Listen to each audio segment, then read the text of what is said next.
So, good evening. I did not submit a video last week because sometimes just because you think you know how to deal with your disorder, we are all human and we all experience our ups and downs.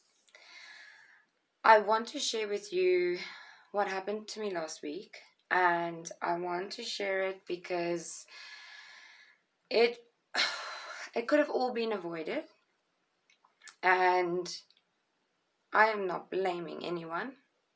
I'm not saying it's anyone's fault.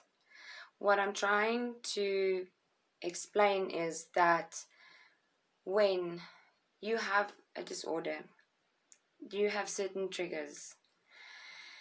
If you're an alcoholic and you go out and your friends party all the time and you do not have the willpower to not drink, you will stumble and fall again. Hence why it's good to go to AA or see a counselor. The same as a person who has body dysmorphic disorder that has a perfectly normal body and they see themselves in a completely different light, either due to how they grew up or someone that made fun of them. It all starts out in a different way. For me, it was abuse and bullying and just very toxic relationships, and interpersonal skills were just not there for me. And yes, that's when I went to go and find help at Tara. So I want to read a few things to you that I looked for today. And I'm sorry, this is going to be a long video, but I just feel that I have a bit to say about what I did, so that when you go through something like this, you will not feel alone. You know that you can reach out to me and we can talk about this. Okay. So, firstly, I want to read you this. Okay. I have borderline personality disorder, and people think we're harmful, toxic, and impossible to be around with, impossible to have relationships with, or that we just want to hurt people. That's wrong. And we know we are hurting you, and we don't like it either, but we don't know how to stop. It's like being a passenger in your own brain while someone unfamiliar drives. Why I wanted to read that one first is I was triggered on Tuesday last week.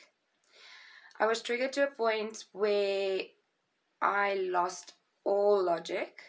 I was thinking with my lower brain, as Justin Cohen would say, and I reacted in a very, very inappropriate and very, I can't even say it, fucked up way. Okay.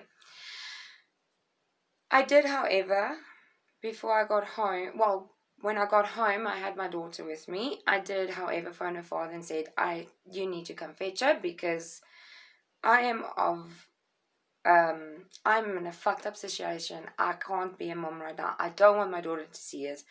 And what people don't see is that when I do that, I'm still mindful of the people I have around me, and I know I need to get my children in a safe place still. Okay. So her father came and he fetched her, and I said to him, look, I'm going through something, I've been triggered, and when you are triggered, your mind does not process the information the same way as a normal human being would process. So you go to either your fight or flight mode. Now, I fight. And sometimes I run away, but I don't, okay?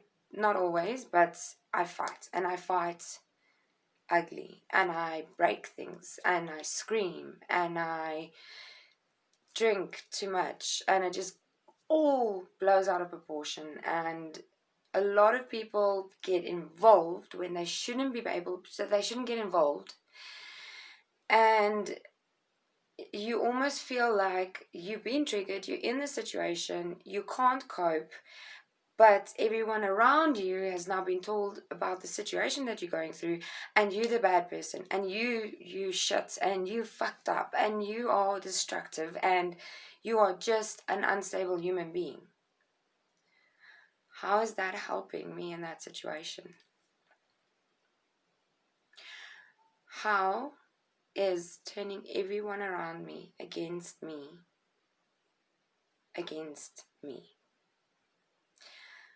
It's hard already trying to get out of your lower brain thinking into your higher brain thinking. Yes, I was destructive. I am destructive. I don't do it every week. I don't plan it. I can go for a year and not have one issue, not one episode. But last year, I tried to commit suicide 3 times. I had 2 relapses. I had unstable relationships. And I was all over the place. And then this year I started on the single wives. And I couldn't explain, or I still can't explain, how amazing that was. And I wish more people will watch it and listen, and not just see it as single wives, but actually see the work that is done to get us through our problems, the breakthroughs that you see. Now, what those 6 weeks did was, when I broke down and when I was like, fuck this, I don't want to do this anymore, the coach would come to me and say to me, Chantelle, I know where you are right now. Okay, I'm not going to push you, but I need you to go find a solution. And to me, that makes me already like, okay, takes me out of the trigger experience. So, yes, I was screaming and shouting in the mansion as well, but I had people who understood what it was like and know what it is to be a person that has a disorder. I do not condone what I did. I have a lot of people that have opinions about my reaction, and your opinion is valid, and you know what, it's, for me, if you see me in a negative light, I think you just don't know me. And I think maybe this is where we all lack, in actually getting to know a person before you get told who they are. I have a disorder, okay, and I fucked up. It does not make me a bad person. It does not make me a bad mother. I'm allowed to go out on a Friday night and have fun. And if I want to drink and get drunk, I'm a 34-year-old woman. I can do it. Okay. And if I want my phone to go flat the next morning and only wake up at 10:30 in the morning, that's fine. My children were not with me. And I was not destructive. I was perfectly safe. I had a lot of fun. I met a lot of people. And I was actually happy. But then Saturday morning, I got triggered again. And it actually blew up in such a way that I think I've lost people now. I did. But you know what?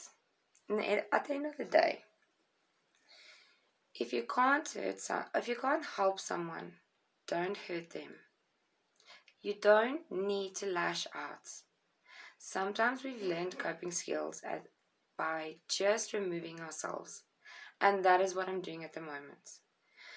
The ladies are having a weekend this weekend in Durban, and they're going to go out and they're going to go have fun.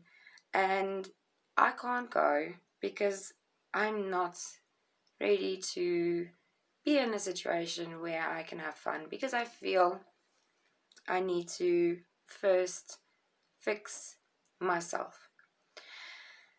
So, there's a few other things I want to share with you before I close off. Borderline personality disorder behavior, anger, and rage.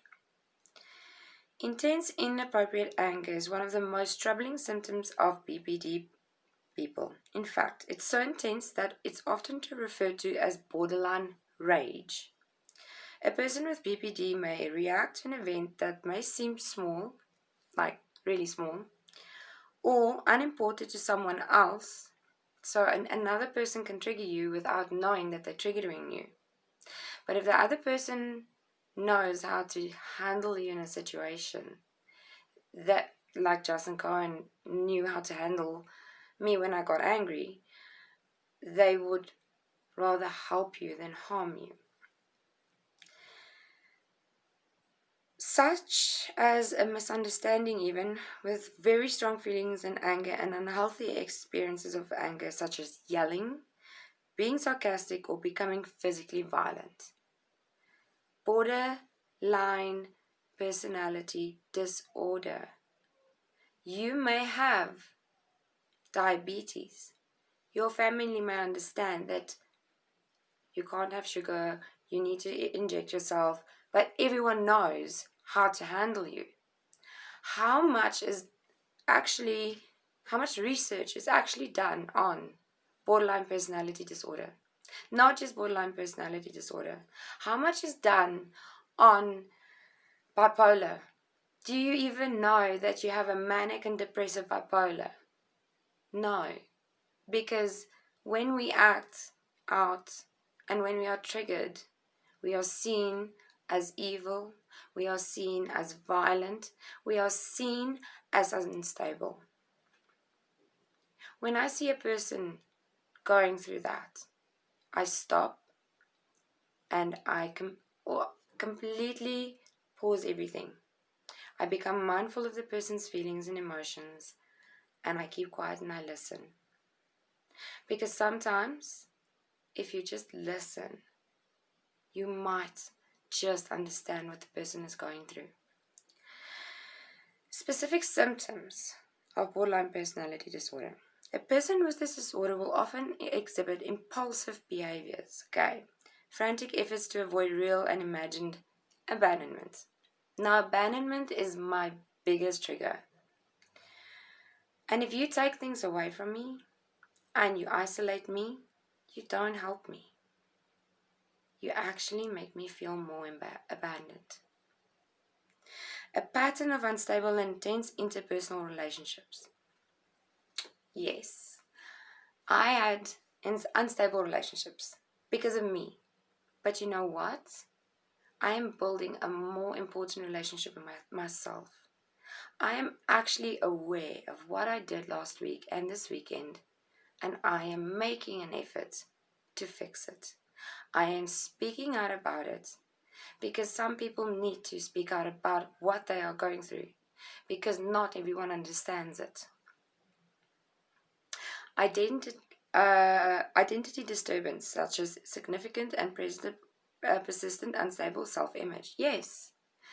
I look at myself on the TV and I look at myself now and I'm like, oh wow, I look so fat. But then I look at myself now and I'm like, okay, I lost a few pounds. But that's me. I'm going to pick up weight and I'm going to lose weight. And I'm going to feel sexy sometimes. And then on the same day, I'm not going to.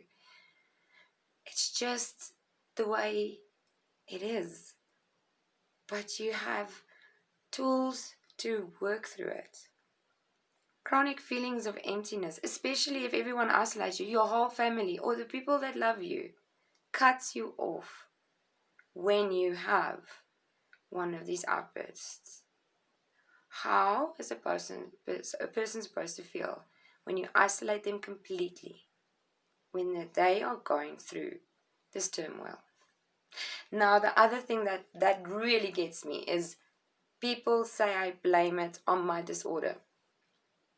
Now, if you have too much sugar and you get sick or you need your insulin medication is not there, people run around and they're like, oh, okay, we need to help her, okay. But that person has diabetes and you know they have diabetes. You know that they're not lying, okay. I am on medication, chronic over Schedule 5 medication. I have a disorder.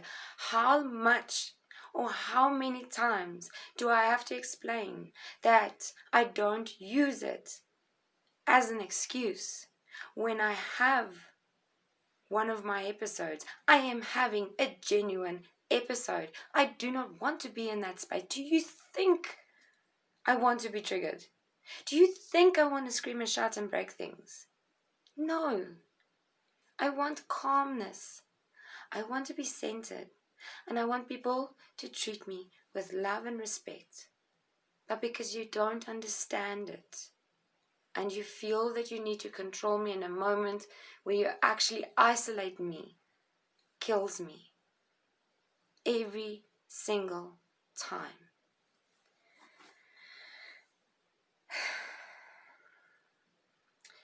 Inappropriate, intense anger and difficulty controlling anger. Recurrent suicidal behavior. I didn't have suicidal behavior because I can say that I do not want to commit suicide. I do want to self-harm, but it is better than killing myself.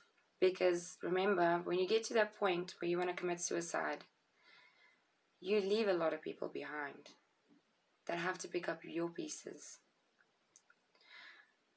And do you want to be in that position one day when you have to pick someone up off the floor because they couldn't cope?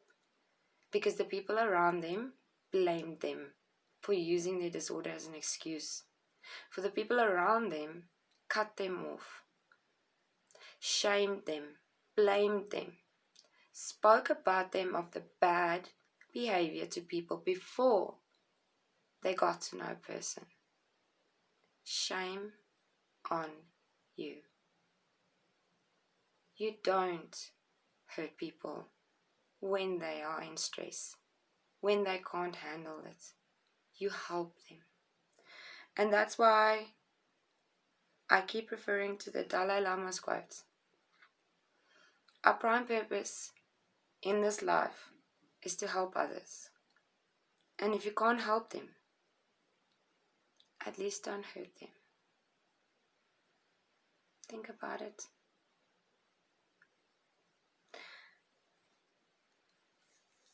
I'm extremely disappointed in myself. But I know I did wrong.